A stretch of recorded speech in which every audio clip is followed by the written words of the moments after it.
আসসালামু আলাইকুম সুপ্রিয় দর্শক, বহু প্রতীক্ষার পর কিন্তু অবশেষে মহার্ঘ ভাতার সুখবর চলেই আসলো। তো দর্শক, মহার্ঘ ভাতা প্রদানে বেতন ভাতা বাড়ছে, স্বস্তির পথে সরকারি চাকরিজীবীরা। তো দর্শক, আজকের ভিডিওতে মহার্ঘ ভাতার সর্বশেষ আপডেট জানতে পারবেন।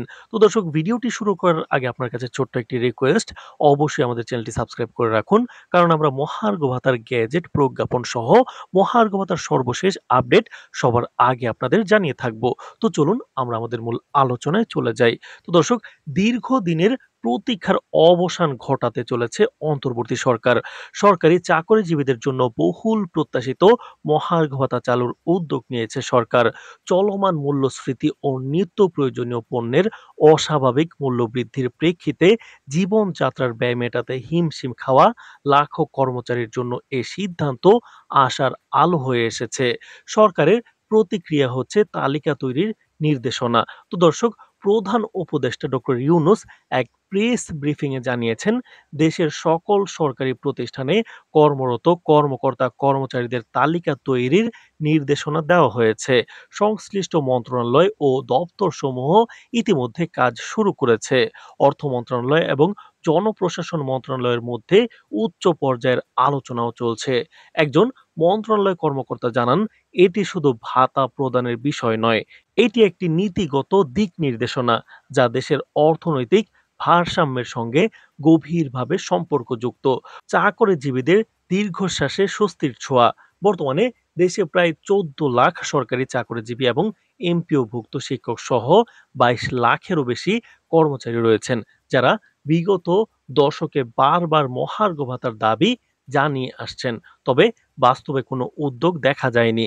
২০১৫ সালে সর্বশেষ পে স্কেল কার্যকর হওয়ার পর বছর প্রতি ৫% ইনক্রিমেন্টেই তাদের ভরসা হয়েছিল, কিন্তু বাজারে পণ্যের দাম বেড়েছে গড়ে ১০ থেকে ১২% হারে।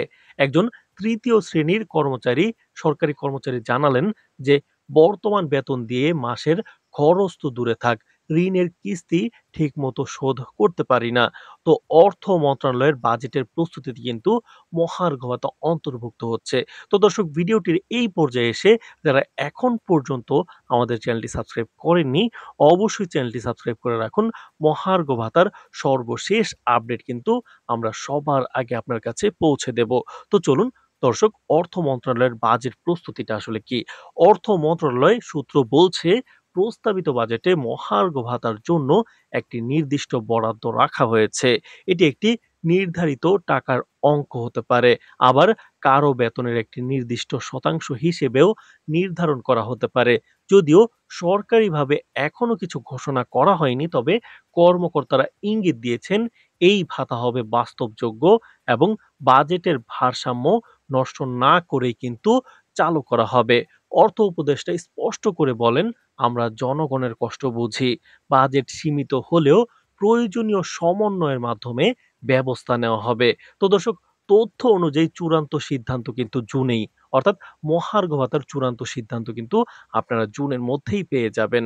তো দর্শক, ভিডিওটির এই পর্যায়ে এসে যারা এখন পর্যন্ত আমাদের চ্যানেলটি সাবস্ক্রাইব করেননি, অবশ্যই চ্যানেলটি সাবস্ক্রাইব করে দিন।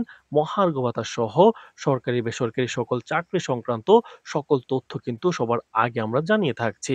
তো চলুন আমরা পরবর্তী আলোচনায় চলে যাই। তো দর্শক, প্রধান উপদেষ্টার ভাষ্য মতে জুন ২০২৫ এর মধ্যেই মহার্ঘ ভাতা চালু সংক্রান্ত সিদ্ধান্ত চূড়ান্ত হবে। এর আগে জনপ্রশাসন মন্ত্রণালয়ের সিনিয়র সচিব মোখলেছুর রহমান জানান, ৩০ জুনের মধ্যেই মহার্ঘ ভাতা ঘোষণা করা হবে। পেনশনাররাও এর আওতায় থাকবেন। ইনক্রিমেন্টের সময় এই ভাতা বেসিকের সঙ্গে কিন্তু বেতনের সঙ্গে যুক্ত হবে। চাকরিজীবীদের আন্দোলনের হুমকি। বহুদিনের অপেক্ষার পরও চূড়ান্ত ঘোষণা না আসায় চাকরিজীবীদের মধ্যে ক্ষোভও জমেছে। তাদের পক্ষ হতে ৮ মে সারা দেশে প্রতীকী কর্মবিরতি এবং অবস্থান কর্মসূচির ডাক দেওয়া হয়েছে। তারা হুঁশিয়ারি দিয়ে বলেছে, জুন মাসের বাজেটে মহার্ঘ ভাতা না থাকলে তারা কঠোর আন্দোলনে যেতে বাধ্য হবেন। তো দর্শক, জনমত ও বিশ্লেষকদের অভিমত কিন্তু মহার্ঘ ভাতা নিয়ে ইতিবাচক। তো দর্শক, মহার্ঘ ভাতা চালু হলে এর প্রভাব পড়বে লক্ষ লক্ষ পরিবারের উপর। এটি শুধু সরকারি চাকরিজীবীদের ব্যক্তিগত স্বস্তি দিবে না, বরং দেশের সামগ্রিক ক্রয় ক্ষমতাও বাড়তে সহায়ক হবে। তবে বাজেটের ব্যয় বাড়ায় সরকারকে পুনর্বিন্যাস ও দক্ষ ব্যবস্থাপনার পথে হাঁটতে হতে পারে। অর্থনীতিবিদদের মতে যথাযথ পরিকল্পনা ছাড়া হঠাৎ বড় অঙ্কের বরাদ্দ জাতীয় বাজেটকে চাপের মুখে ফেলতে পারে। তবে এটি একটি অত্যাবশ্যকীয় পদক্ষেপ, অর্থাৎ মহার্ঘ ভাতার কথা বলা হচ্ছে। তো দর্শক, এখন পর্যন্ত যারা ভিডিওটির এই পর্যায়ে এসে এখন পর্যন্ত যারা আমাদের চ্যানেলটি সাবস্ক্রাইব করেননি, মহার্ঘ ভাতার সর্বশেষ আপডেট পেতে কিন্তু সবার আগে আমাদের চ্যানেলটি সাবস্ক্রাইব করে রাখুন। তো দর্শক, ভিডিওটির সার কথাটা হচ্ছে যে সরকারি চাকরিজীবীদের স্বস্তি দিতে মহার্ঘ ভাতা এখন শুধু প্রতিশ্রুতি নয়, বাস্তবায়নের দ্বারপ্রান্তে। এটি শুধু একটি ভাতা নয়, বরং রাষ্ট্রীয় দায়িত্ব পালনের স্বীকৃতিও বটে। তো দর্শক, আমরা কিন্তু দেখেছি যে গত ১লা মেতে কিন্তু একটি আন্দোলন হয়েছে ঢাকায়, যে সরকারি চাকরিজীবীদের পক্ষ থেকে, এবং selection grade, time scale, pay scale নিয়ে মহার্ঘ ভাতার দাবি নিয়ে কিন্তু বিভিন্ন আলোচনা হয়েছে, এবং ৮ই মে কিন্তু একটি বড় পদক্ষেপের কথা বলা হচ্ছে। শোনা যাচ্ছে যে এই আন্দোলনের পরে কিন্তু সজাগ হয়েছে সরকার।